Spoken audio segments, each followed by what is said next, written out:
seorang pemimpin kan tidak boleh anti kritik, makanya saya tidak mengeluarkan statement yang kesannya anti kritik. Itu menurut saya cukup diingatkan saja, ya. Cukup diingatkan saja, tidak usah sampai diberhentikan. Terkait update guru Cianjur, Pak, mungkin ada update, Pak, terkait yang guru Cirebon, apa? Guru SMK Cirebon, Pak? Ya, yang pertama, seorang pemimpin kan tidak boleh anti kritik, makanya saya tidak mengeluarkan statement yang kesannya anti kritik. Betul? Saya menjawab biasa aja. Kalau keliru, saya jawab dengan data. Kalau bercanda, saya jawab dengan bercanda, itu aja. Bahwa ada pihak sekolah yang meresponnya berbeda, sebenarnya menjadi domain peraturan mereka. Makanya menurut saya cukup diingatkan saja, ya.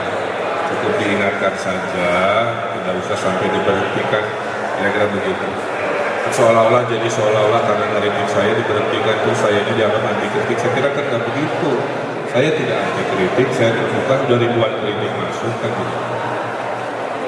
Nah, ketiga, ini menjadi pelajaran bahwa sampaikan substansinya, tapi cara menyampaikan kan harus sesuai dengan budaya kita. Tuh. Sekarang kalau Anda biarkan kekasaran itu terjadi dalam ruang informasi kita, siapa yang akan mencontoh? Murid-murid kita, anak cucu kita, yang nanti akan menganggap menamai manusia dengan binatang biasa, ngomong kasar biasa. Nah, itu yang harus dihindari. Maka tugas guru, tugas pemimpin, semua menjadi teladan dalam pembangunan yang lebih beradab di negara. Infonya dikeluarkan, Pak, untuk guru tersebut. Kan saya sudah sampaikan, Anda tidak menyimak, saya sudah telepon untuk cukup diingatkan saja. Karena kewenangannya bukan di kami, ini kan sekolah swasta.